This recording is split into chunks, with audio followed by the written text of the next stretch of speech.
Thee will I.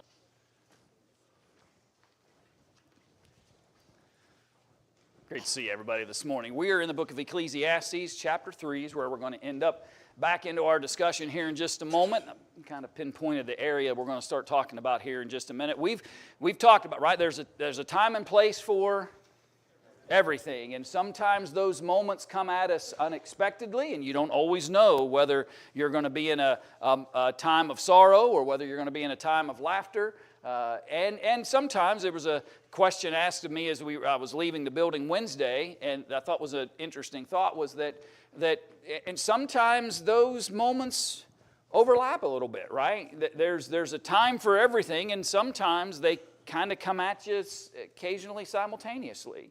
And you've just got to kind of be prepared and ready to handle whatever time and place it might be. A time to tear and a time to sow, a time for war and peace, a time for to embrace and a time to refrain from embracing, right? All of those things that the writer is just simply illustrating that life happens to everybody, and the various things that occur to us in life happen to all of us, is kind of this basic conclusion that he makes in the early part of chapter 3. And then he makes that reference that he's already made earlier in the writings, that not only are these things common and there's these seasons that everybody experiences, but there's still really nothing new under the sun, right? That this has been going on for a long period of time. That's been our study thus far in chapter 3. Here in a minute, we'll jump in to the chapter again. We'll start there around verse 16 or so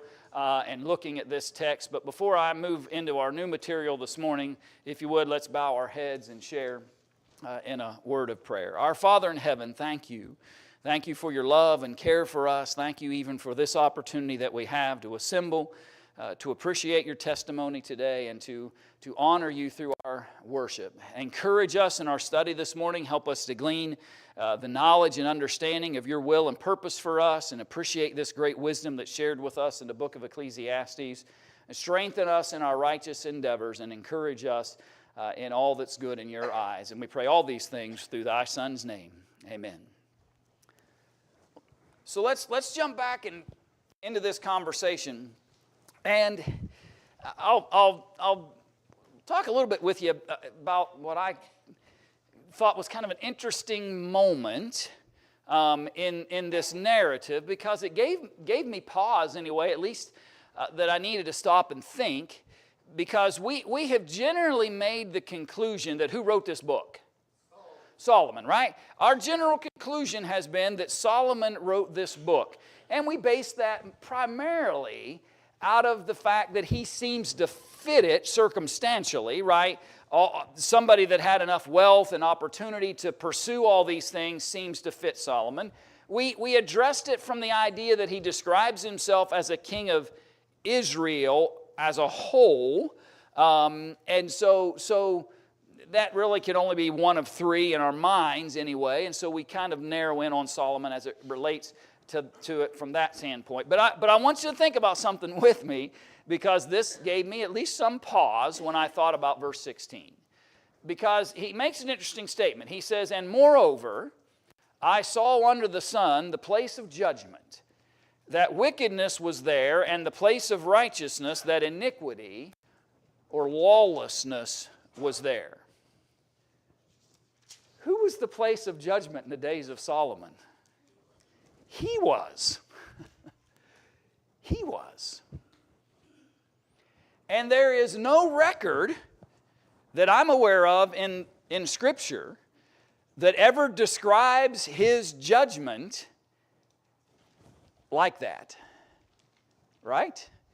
In fact, the Scriptures show us to the opposite of that. Solomon, in his judgments, was one of the wisest and fairest that there was. And it's interesting to think that he was the seat of judgment under his rule, and yet if it's him writing this, he makes this statement in verse 16, that he saw under the sun the place of judgment, that wickedness was there, and the place of righteousness and I think the language there implies that the places where righteousness should be, he saw iniquity and lawlessness. So if this be Solomon, I ask, who's he talking about? Okay, so good question. What was the age of Solomon when he became king? Anybody know the answer to that, by the way? Anybody? If my memory serves me correct, and I'm going back, I read this just the other day. I'm closing my eyes because I'm rereading the page in my head. Roughly 40. Let's put it. It's roughly 40 when he became king. Oh, okay, so that's a path worth pursuing for a minute.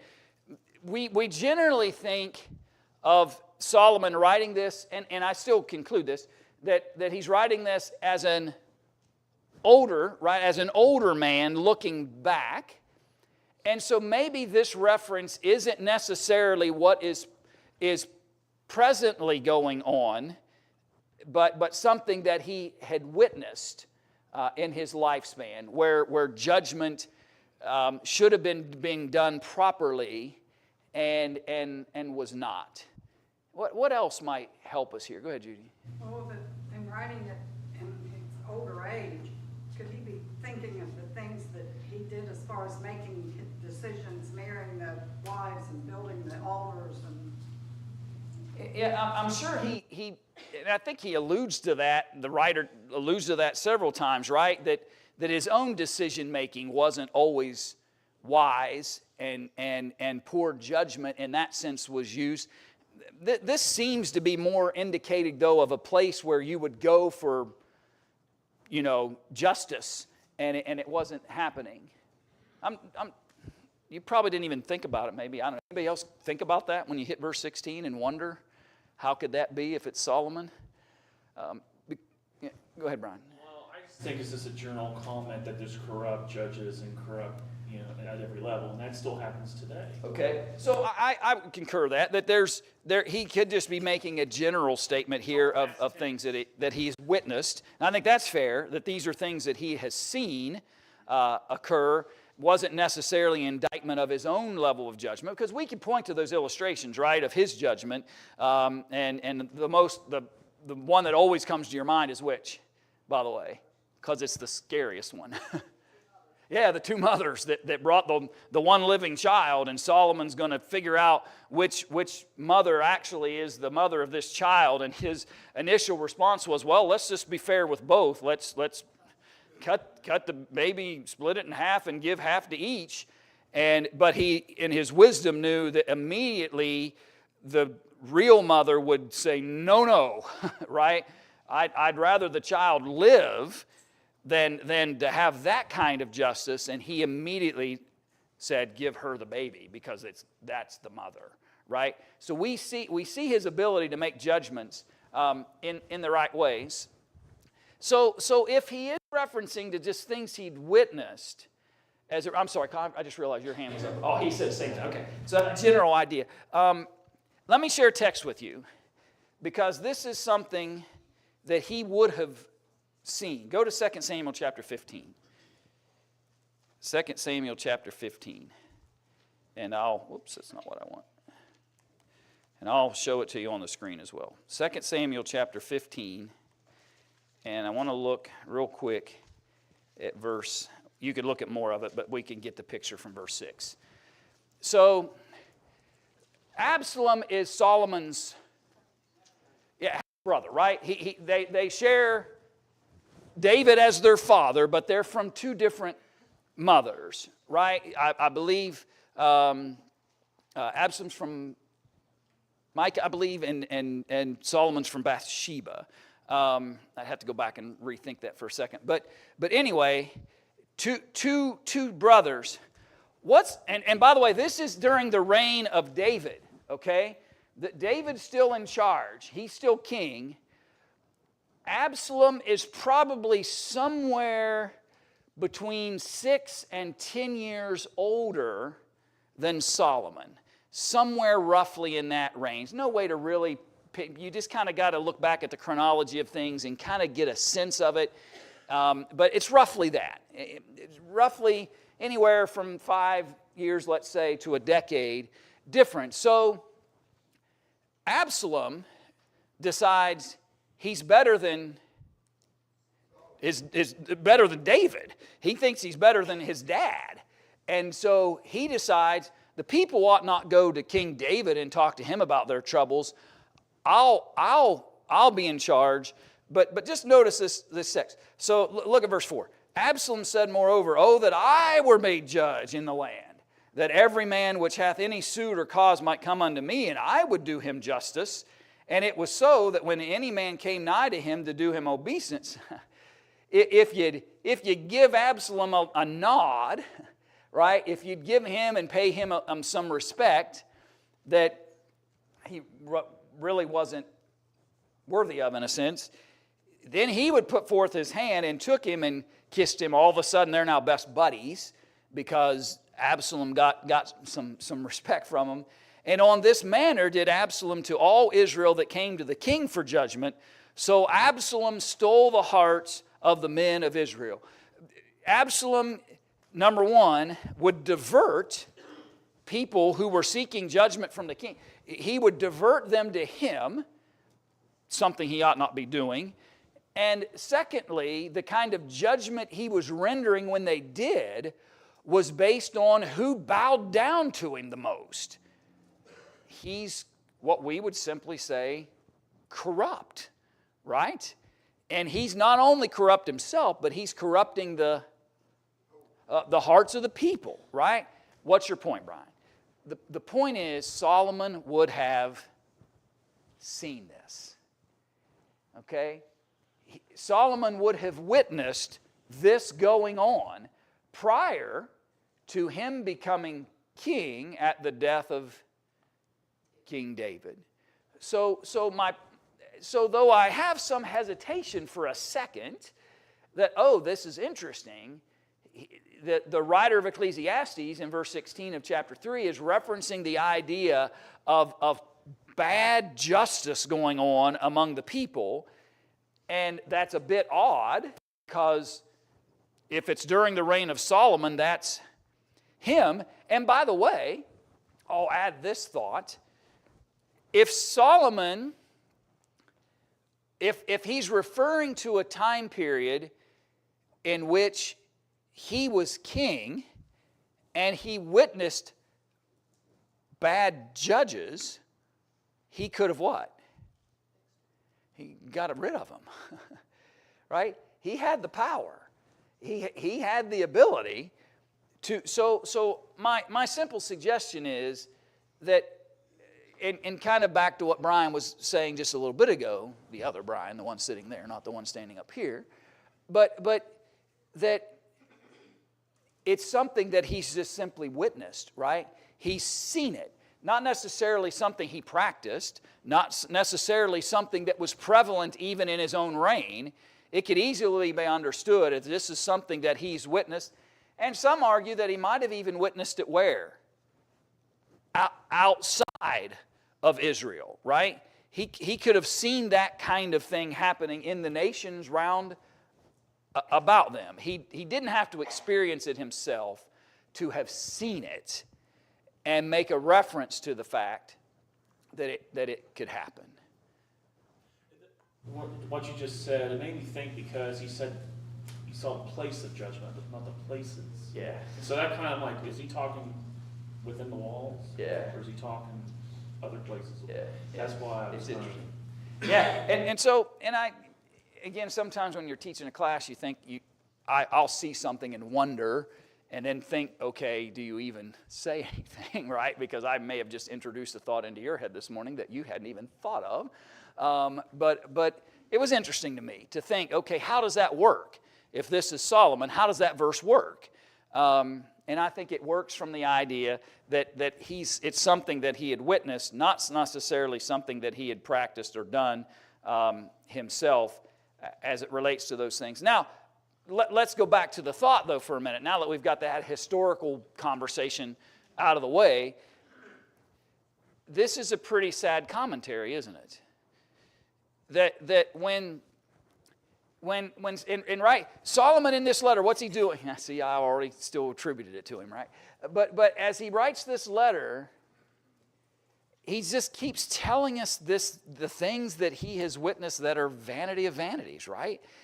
And one of the things that he has seen is this horrible mindset among those who sat in the place of judgment and justice, and people couldn't trust it. There was a place of righteousness. The place of righteousness, where would you think that should be? Among the whom?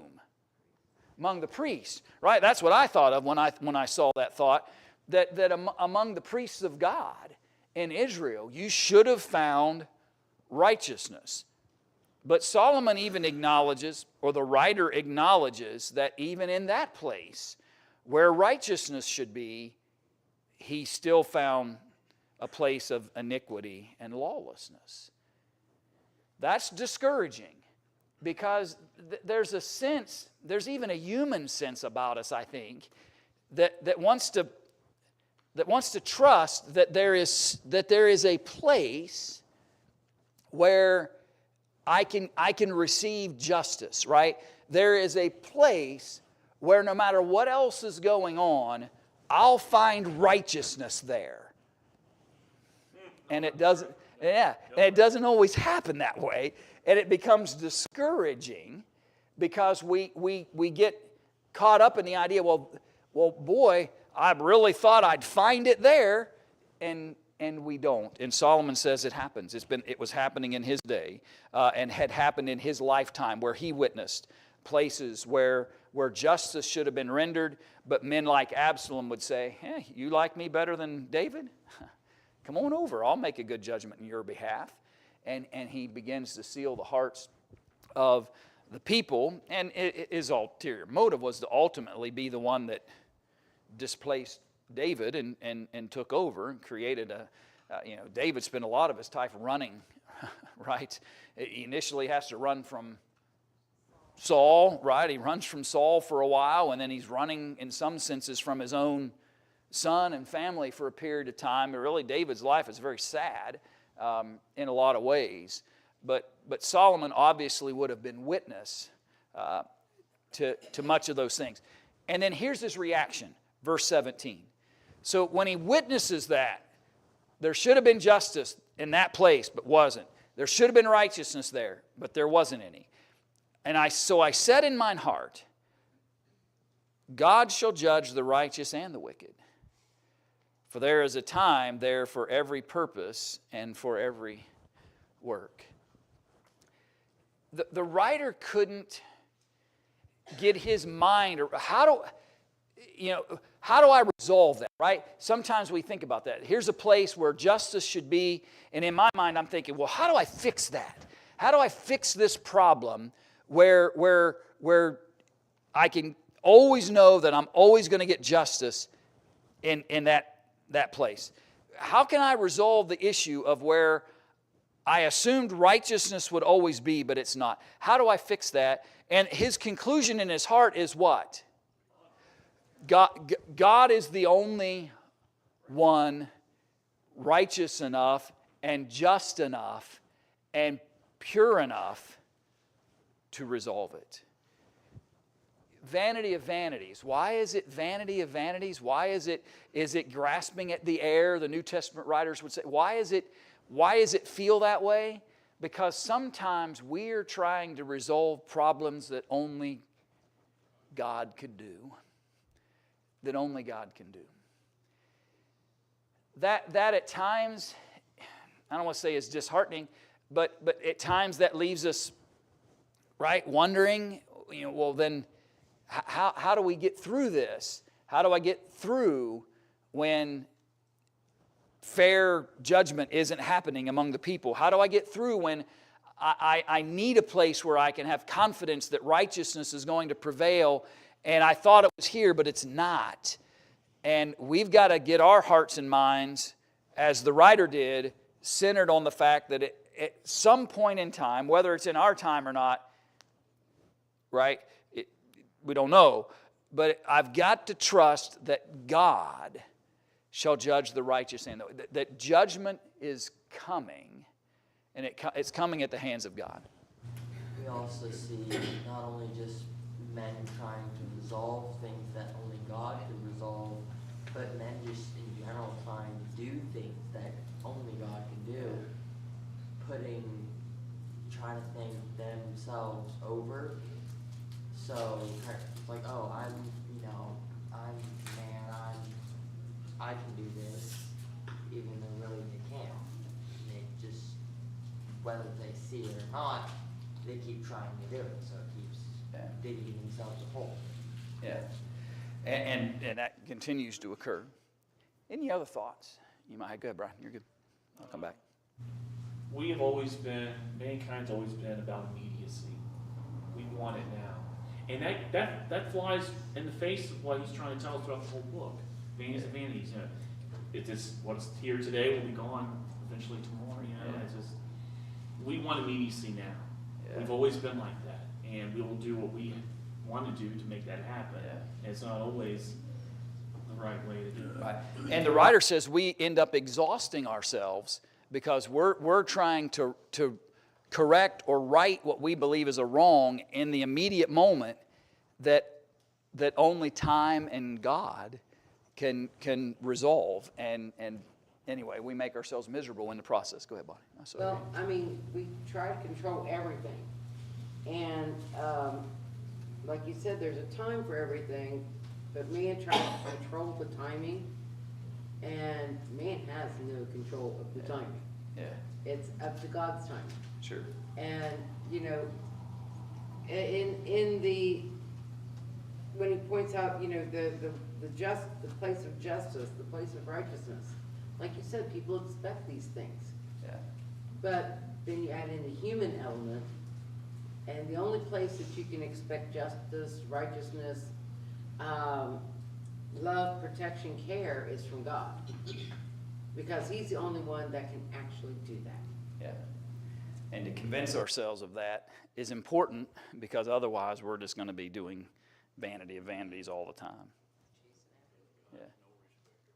Yeah, and that's right. And God is not like Absalom, right? God will resolve those things with equity and justice in fairer ways than anyone else can. Appreciate all those thoughts. Verse 17.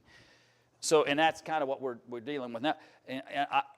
Verse 18. I said in mine heart concerning the estate of the sons of men, that God might manifest them, and that they might see that they themselves are beasts. Interesting language, right? But fair enough. He said. So, number one, I've seen these injustices. I've seen this iniquity where righteousness should be, and I'm in my heart. I'm thinking, how do I fix this? And his resolve is God. Right? We need the judgment of God to be able to address these conflicts and challenges that have come up. And then he just goes one step further. He says that, he's thinking that, right? I said that in my heart. And then he says, in my heart, I'm also thinking that I'm hoping that God will manifest, that God will help men understand that this behavior is like the animal world, or like beasts. The animal. Anyway, maybe I won't go down that road. But it's interesting, right? It's an interesting parallel to this. The animal doesn't necessarily have a moral code, right? Its survival is generally speaking. And he says, I wish that God will help man realize that he's brought himself to that condition. Just keep reading. Verse 19, for that which befalleth the sons of men befalleth beasts. If you're going to behave without moral code, if you're going to behave without the moral standard of God, if there's no justice, if there's no righteousness, if there's none of these things, you're just like the beasts of the field. Even one thing before there's just death at the end of it all. Even one thing befalleth them, as the one dieth, so dieth the other. Yea, they have all one breath, so that a man hath no preeminence above a beast, for all is vanity. If you dehumanize humanity, that's the result. That you just die like every other beast of the field does. That happens when we disconnect from whom? From God. Don't overread what the writer's saying here, because he's going to talk about, right? You got to read the whole book if you want to see the rest of the story. He's not done having the conversation, so don't overreach with what he's saying here. This is the initial kind of statement, in a sense, that when you've neglected to keep God, you lose justice in your courtrooms. When you've neglected to keep God, you've lost righteousness in your places of faith. When you've neglected to keep God in the equation, you have lowered man to be nothing more than the beast of the field, that all they have to look forward to is the death that's becoming all of them, and they all just end up back to dust. Right? His description here, I believe, is connected to his conclusion that this is what happens when God is left out. He'll have conversations coming up of the positive things that happen when God is left in the conversation. I don't think the writer at all, especially if you read the whole, is equating man to beast without the qualifier of in the absence of God. Go ahead, Chris. Looking at that word beast, and I looked in Psalm 73, I saw my Asaph, and it, so foolish was I and ignorant. I was as a beast before thee. Yeah. Foolishness, ignorance.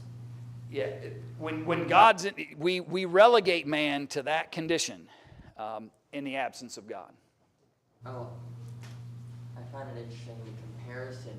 You look at the beginning of the Bible, back in Genesis, when God creates man, he says, he puts man in there and tells Adam that you are ruling above the beasts. You are above them, because the beasts, they do their thing, but you are above them of who they are. You are made after me. Here, and this is Solomon talking, Solomon's like, yeah, but without God, you're just like the beast. You're not above the beast, without God. You're just like them. Yeah. And with that conclusion, then you're just going back to dust like everything else. And which is kind of a sad, vain, vanity of vanities conclusion to have to live with, that they'd relegated themselves to from that standpoint. Here's another philosophy he's preaching against, is evolution. Yeah. If evolution had decided to take commandments, that would be number one. Yeah. Right. Right. So even then, he knew that people People would draw those conclusions that there is so that's the sad reality of what happens when God's removed from the equation. He further describes it in verse 20. All go unto one place, all are of the dust, all turn to dust again. Who knoweth the spirit of man that goeth upward, and the spirit of the beast that goeth downward to the earth? If you've lowered yourself to be equal with the beast, then How do you even have a concept of man having anything to look forward to? You talk about man's spirit going upward and the spirit of the beast going downward, but notice he puts a question mark at the end of that. He's not making a statement of fact. He's raising a concern with their conclusions. He's raising a question. Here's what happens, right? Here's what happens when you lower man's estate to be equal to just any other animal walking the earth. Then what do you got to look forward to? How do you have any kind of concept of the spirit of man going to some better place and the beast just kind of going downward into the earth? How have you drawn that conclusion if you've removed God from the conversation? So again, he's just trying to make an argument. Some might say he's drawing a straw man debate, but he's placing these concepts side by side. And what I like about what he's doing is he's acknowledging the reality or the results, if you will, if you draw this conclusion. Let me think about that with you for a minute, though, because I think that's an important concept for us to appreciate when we're thinking about our study of God's Word, is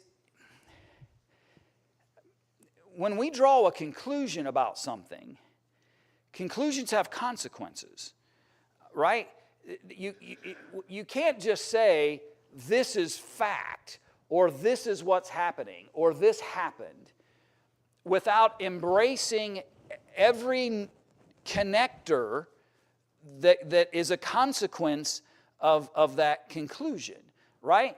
If I could stand before you today and say the moon is made of blue cheese, right? And sorry, that's all I had in the second I'm thinking here. But right, so you could draw any conclusion you want, and I could try to even defend that, right? It kind of looks like blue cheese in the pictures, right? Kind of looks like it. And you've never been there, so how do you know, right? And so that kind of thinking leads a lot of men into trouble because we're unwilling to acknowledge the consequence of conclusions. This writer's trying to say that. He's like, listen, you want to remove God from this conversation? You are walking the path of vanity of vanities. If it is all earthly, if it is all about man, if it is all about the wisdom of man, the philosophies of man, the theories of man, if your mindset is so ingrained in all, then you have relegated yourself to be just like the beast. You're just going down to the dust like every other animal that has walked this earth. You try to argue on the other side of that the spirit of man ascends, but how is that even possible when you have removed the creator of all things that allows for that? You can't argue that the spirit of man goes upward and the spirit of the beast goes downward, question mark, he says to that audience, if you've made these other conclusions. Wherefore I perceive, and I'll pause in a second, verse 22, wherefore I perceive that there is nothing better than that a man should rejoice in his own works, for that is his portion. For who shall bring him to see what shall be after him? So, makes all these statements, right? And then he just comes right back to one of those central themes that he's had throughout the book. Rather than removing God, rather than trying to figure out how to resolve these earthly problems that have been around forever that only God can resolve, rather than trying to turn a moment of sowing into tearing or tearing into sowing, rather than trying to turn a moment of mourning over to laughter or a moment of laughter over to, right? Rather than trying to turn all these things in a different direction, why not just breathe, right? And just embrace the moment you're in. Just let a man rejoice in his own works. what God's blessed him with, the things that have come from the hands of God, that gives just whatever portion that is, just be content and not overwork your thinking, because the more you do that, the result often is the further away from God you get, and the further away from God you get, the worse it gets, and the more challenging you create in your circumstances as it relates to these matters, and you eventually could even begin to draw conclusions that lead us to just feel like the dog, the cat, the raccoon, whatever, that dies and goes back to the earth. That's the concern of the writer, and he tries to encourage them away, and us away, from that thinking. 30-second last comment. Anybody? Go ahead, Amy. We just have to also keep in mind that he lived this.